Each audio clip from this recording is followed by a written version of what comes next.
Hujum qilish navbati Paxtakorda. Osh to'p jarima maydonchasi ichida. Darvozabon to'pni qaytardi va hisob ochildi. 1-0.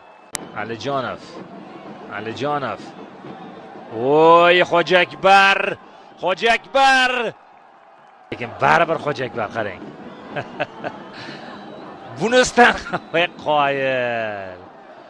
Ikkalasidan ham. Agar oxirgi 3-zarba ham darvozabonning oyog'idan orasidan o'tganda, yo'q, endi Flamarion biladi nima qilayotganligini.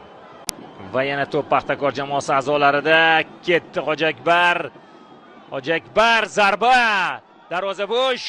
Voy. Hey! 3-0. 45+4. Sergeyev. Endi mana dubl deb yozamiz. 3-0. Ibrohim G'anixonov o'rnida. Anvar Murodov. Hozir yaxshi imkoniyat va gol. Ayni shu yerning o'zida xato. Offside yo'q. Va osonlik bilan yana bir standart va yana Paxtakor jamoasi a'zolarida Ataf jarima maydonchasi 2da bu safar mana bu yerdan zarba ko'ramizmi?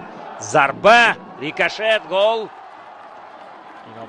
Mana burchakdan to'p o'yinga Muhammadali kiritib berdi, qaytarildi. Darvozaga tepilganligi uchun bu gol inobatga olinadi, lekin kimning hisobiga yoziladi? Mana shu savol turibdi. Ko'rish kerak. Kim bu yerda juda tezkorlik bilan mana endi ko'rinsa kerak. Xo'p, qaytardi.